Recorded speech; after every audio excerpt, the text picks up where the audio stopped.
ये सब तो हम जानते ही हैं कि वोल्डेमॉर्ट मौत से बहुत डरता था, इसलिए उसने होर्क्रेक्सेस बनाए थे। लेकिन सबसे हैरानी की बात ये थी कि वोल्डेमॉर्ट ने अपनी आत्मा के टुकड़ों को किसी मामूली ऑब्जेक्ट में नहीं बल्कि जादुई इतिहास के फेमस मैजिकल ऑब्जेक्ट्स के अंदर छुपाया था। स्लिथरिन का वो लॉकेट, रोविना का खोया हुआ डायडम और हफलपफ का वो कप, ये सब हॉगवर्ट्स के फाउंडर्स के आर्टिफैक्ट्स थे। लेकिन सवाल ये है कि वोल्डेमॉर्ट को आखिर ये रेयर ऑब्जेक्ट्स कहाँ से मिले, उसने इन्हें होर्क्रेक्स में कैसे ट्रांसफॉर्म किया और उसने इन्हीं ऑब्जेक्ट्स को आखिर क्यों चुना। आज हम वोल्डेमॉर्ट के हर होर्क्रेक्स की पूरी डार्क स्टोरी जानेंगे, उनका ओरिजिन, वोल्डेमॉर्ट को वो ऑब्जेक्ट्स कैसे मिले और किन हॉरिफाइंग मर्डर्स के जरिए उसने अपनी आत्मा को 7 हिस्सों में डिवाइड किया। इस वीडियो में आपको बहुत कुछ पता चलने वाला है, इसलिए वीडियो को एंड तक जरूर देखना।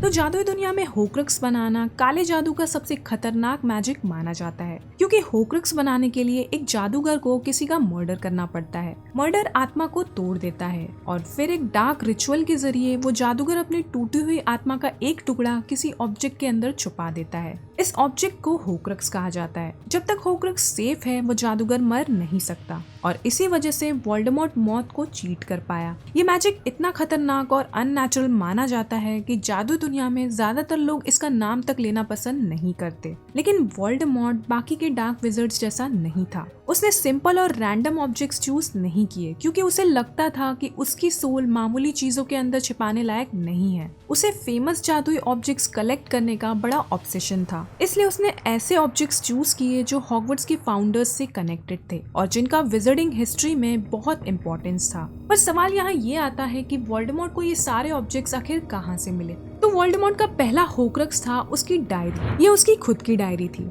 जब टॉम रिडल हॉगवर्ट्स में स्टूडेंट था तभी से वो डार्क मैजिक और इमॉर्टैलिटी को लेकर काफी ऑब्सेस्ड था। हॉगवर्ट्स में अपने 5वें साल में उसने चेंबर ऑफ सीक्रेट्स खोला और बैसिलिस्क के थ्रू मोर्निंग मार्टेल की जान ली। इसी मर्डर ने वोल्डेमॉर्ट की सोल को पहली बार तोड़ा और फिर उसने अपनी आत्मा का एक हिस्सा उस डायरी के अंदर सील कर दिया। लेकिन ये होर्क्रेक्स बाकी होर्क्रेक्सेस से अलग था। डायरी के अंदर सिर्फ उसकी आत्मा का टुकड़ा नहीं था, बल्कि उसमें 16 साल के टॉम रिडल की मेमोरीज और उसकी पर्सनालिटी भी थी।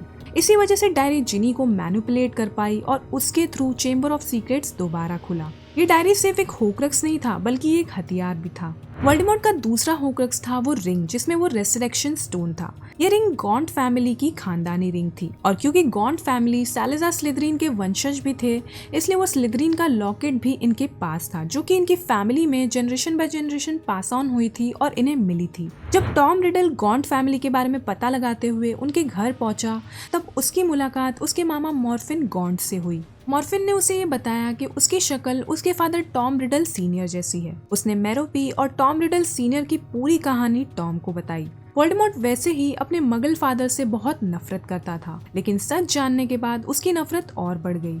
उसने मॉर्फिन की जादुई छड़ी चुराई और रिडल हाउस जाकर अपने फादर और ग्रैंड पेरेंट्स को मार दिया। फिर वापस आकर उसने मॉर्फिन की यादें बदल दी, जिसकी वजह से मॉर्फिन को ये लगने लगा कि उसी ने रिडल्स को मारा है। इसी वजह से मॉर्फिन को अज़्काबान जेल भेज दिया गया। वोल्डेमॉर्ट ने वो रिंग चुरा ली थी और टॉम रिडल सीनियर की मौत का इस्तेमाल करके उसने उसे अपना दूसरा होर्क्रेक्स बना लिया। बाद में उसने उस रिंग पर एक डेंजरस कर्स भी डाल दिया और उसे गॉन्ट हाउस में ही छिपा दिया। इसके बाद हॉगवर्ट्स में अपने फाइनल ईयर्स के दौरान टॉम एक प्रीफेक्ट और एक स्टार स्टूडेंट बन चुका था। टीचर्स और स्टूडेंट्स भी उस पर ट्रस्ट करते थे। इसी दौरान वो हॉगवर्ट्स के फाउंडर्स के फेमस ऑब्जेक्ट्स की तलाश करने लगा। टॉम जानता था कि हेलेना रेवेनक्लॉ, जो कि रेवेनक्लॉ हाउस की घोस्ट है, वो ज्यादा लोगों से बात नहीं करती है, इसलिए उसने जानबूझकर हेलेना के पास जाना शुरू किया। वो उसकी बातें सुनता, उसकी स्टोरीज में इंटरेस्ट दिखाता और धीरे धीरे हेलेना को लगने लगा कि फाइनली कोई उसे समझता है। और इसी ट्रस्ट की वजह से हेलेना ने टॉम को एक बहुत बड़ा सीक्रेट बताया। उसने बताया कि उसने अपनी माँ रोविना रेवेनक्लॉ का डायडम चुरा लिया था और उसे एल्बेनिया के फॉरेस्ट में एक ट्री के अंदर छुपा दिया था। हेलेना ने उसे एग्जैक्ट लोकेशन तो नहीं बताया, लेकिन टॉम को इतनी इन्फॉर्मेशन तो मिल गई थी कि वो डायडम ढूंढ सके। हॉगवर्ट्स से ग्रेजुएट होने के बाद ही वो तुरंत एल्बेनिया गया और उसने वो डायडम ढूंढ लिया।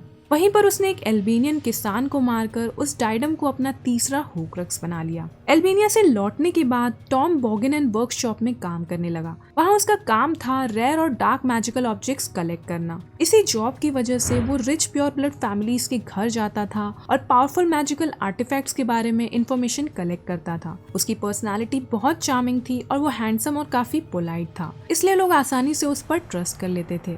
इसी काम के दौरान उसकी मुलाकात हेप्सिबा स्मिथ से हुई। हेप्सिबा एक अमीर और बूढ़ी जादूगरनी थी जो कि हेल्गा हफलपफ की वंशज थी। टॉम अक्सर उससे मिलने जाता था और धीरे धीरे उसने हेप्सिबा का ट्रस्ट जीत लिया। एक दिन एक्साइटमेंट में हेप्सिबा ने टॉम को अपने 2 प्रेशियस आर्टिफैक्ट्स दिखाए। पहला था हेल्गा हफलपफ का वो कप और दूसरा था सालाज़ार स्लिथरिन का लॉकेट जो कि उसने बॉगिन एंड बर्ग शॉप से खरीदा था। उन दोनों ऑब्जेक्ट्स को देखते ही टॉम की आंखों में लालच आ गया और बस फिर क्या था, सिर्फ 2 दिन बाद हेप्सिबा अपने घर में मरी हुई मिली। उसकी हाउस एल्फ होकी ने ये बयान दिया कि उसने गलती से हेप्सिबा के कोको में पॉइजन मिला दिया था। लेकिन अजीब बात ये थी कि कप और लॉकेट दोनों ही गायब थे और वोल्डेमॉर्ट खुद भी गायब था। मतलब असली मर्डरर होकी नहीं बल्कि वोल्डेमॉर्ट था। हेप्सिबा की मौत के बाद वोल्डेमॉर्ट गायब हो गया। कोई नहीं जानता था कि वो कहाँ चला गया। इस मर्डर के हेल्प से उसने हफलपफ के उस कप को अपना होक्रक्स बना लिया और बाद में एक मगल को मारकर उसने स्लिथरिन के लॉकेट को भी अपना होक्रक्स बना दिया। इसके बाद वोल्डेमॉर्ट लगभग 10 सालों के लिए गायब रहा। इसी दौरान उसने काफी फॉलोअर्स इकट्ठा किए, डार्क मैजिक सीखा और होक्रक्सेस पर काम करता रहा। 10 साल बाद अराउंड 1965 से 1966 के बीच वोल्डेमॉर्ट वापस हॉगवर्ट्स आया। वो defence against dark arts teacher की जॉब चाहता था। ये वही मीटिंग थी जब डंबलडोर ने ये नोटिस किया कि वोल्डेमॉर्ट का अपीयरेंस काफी ज्यादा बदल चुका है। उसकी आंखें रेडिश थी, फेस काफी अननेचुरल था और वो ऑलमोस्ट इनह्यूमन लग रहा था। डंबलडोर समझ चुके थे कि टॉम रिडल अब एक खतरनाक डार्क विज़र्ड बन चुका है, इसलिए उन्होंने उसे जॉब देने से साफ इनकार कर दिया और इसी के बाद वोल्डेमॉर्ट ने defence against dark arts position को श्राप दे दिया, जिसकी वजह से उस सब्जेक्ट का कोई भी टीचर 1 साल से ज्यादा इस पोस्ट पर नहीं टिक पाता है। हॉगवर्ट्स छोड़ने से पहले वोल्डेमॉर्ट ने रेवेनक्लॉ का वो डायडम रूम ऑफ रिक्वायरमेंट में छुपा दिया ताकि कोई भी उसे ना ढूंढ पाए। कुछ समय बाद वोल्डेमॉर्ट ने अपनी वो डायरी अपने लॉयल डेथ ईटर लूसियस को दे दिया। उसने लूसियस को वो डायरी संभाल कर रखने को कहा। उसने उसे ये तो नहीं बताया कि वो डायरी एक होक्रक्स है, बस इतना कहा कि डायरी के थ्रू चेंबर ऑफ सीक्रेट्स दोबारा खोला जा सकता है। हफलपफ का वो कप उसने बेलेट्रिक्स के ग्रिंगॉट्स लॉकर में रखवाया, जो कि जादुई दुनिया का सबसे हाई सिक्योरिटी लॉकर में से एक था। और स्लिथरिन का वो लॉकेट वोल्डेमॉर्ट ने उस केव में छुपाया जहाँ पर ऑर्फनेज वाले उसे बचपन में ले गए थे।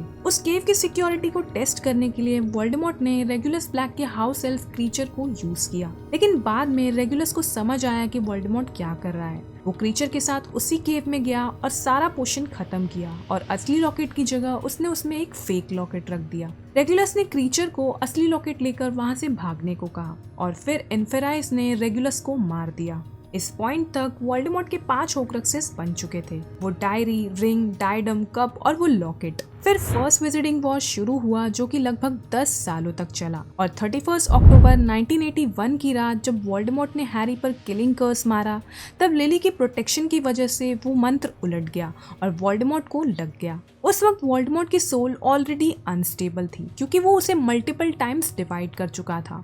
इसी वजह से जब उसकी बॉडी डिस्ट्रॉय हुई तो उसकी आत्मा का एक टुकड़ा हैरी से जुड़ गया और हैरी एक्सीडेंटली वोल्डेमॉर्ट का 6th होक्रक्स बन गया। लेकिन वोल्डेमॉर्ट को इस बारे में कुछ भी पता नहीं था। अपनी बॉडी खो देने के बाद वोल्डेमॉर्ट स्पिरिट फॉर्म में ही भटकता रहा। वो एल्बेनिया के जंगलों में छुपा था लेकिन बहुत ही वीक स्टेट में। कभी कभी वो जानवरों को पजेस करता था लेकिन वो ज्यादा देर तक उसका बर्डन नहीं संभाल पाते थे और जल्दी ही मारे जाते थे। इसी जंगल में उसकी मुलाकात नगीनी से हुई और क्योंकि वोल्डेमॉर्ट पार्सल टंग यानी कि सर्प भाषीय था, वो सांपों से बात कर सकता था। धीरे धीरे वोल्डेमॉर्ट और नगीनी के बीच एक अजीब सा बॉन्ड बन गया। साल 1994 में पीटर पेटिग्रू वोल्डेमॉर्ट को ढूंढते हुए एल्बेनिया पहुंचा, जहां उसने उसे ढूंढ लिया। पीटर पेटिग्रू की हेल्प से वोल्डेमॉर्ट ने एक पोशन बनवाया जिसमें नगीनी का जहर भी था और उसकी मदद से वोल्डेमॉर्ट को उसकी टेम्पररी बॉडी मिली और अब वोल्डेमॉर्ट जादू कर सकता था। कुछ टाइम बाद बर्था जॉगिन्स नाम की एक जादूगरनी जो कि मिनिस्ट्री ऑफ मैजिक में काम करती थी, वो भी वहाँ छुट्टियां मनाने आई। बर्था ने पीटर को देखते ही पहचान लिया और पीटर उसे वोल्डेमॉर्ट के पास ले गया। वोल्डेमॉर्ट ने बर्था को काफी टॉर्चर किया और उससे बहुत इंपॉर्टेंट इन्फॉर्मेशन निकाली। उसे पता चला कि हॉगवर्ट्स में ट्राइविजर्ड टूर्नामेंट होने वाला है और उसका loyal death eater Barty Crouch junior अभी भी जिंदा है। सारी इन्फॉर्मेशन मिलने के बाद वोल्डेमॉर्ट ने बर्था को मार डाला और उस मर्डर की हेल्प से उसने नगीनी को अपना 7th होक्रक्स बना दिया। वोल्डेमॉर्ट को लगता था कि इन होक्रक्सेस की वजह से वो अमर बन जाएगा, लेकिन यही होक्रक्सेस उसकी कमजोरी बने। अपने ईगो के चलते उसने अपनी आत्मा को रैंडम ऑब्जेक्ट्स में नहीं बल्कि जादू इतिहास के फेमस ऑब्जेक्ट्स में छुपाया। इसी वजह से डंबलडोर ये समझ गए कि वोल्डेमॉर्ट किस तरह की चीजें अपने होक्रक्सेस के लिए चूज करेगा। अगर वोल्डेमॉर्ट ने मामूली ऑब्जेक्ट्स चूज किया होता तो शायद कोई भी उसके होक्रक्सेस को कभी ढूंढ ही नहीं पाता।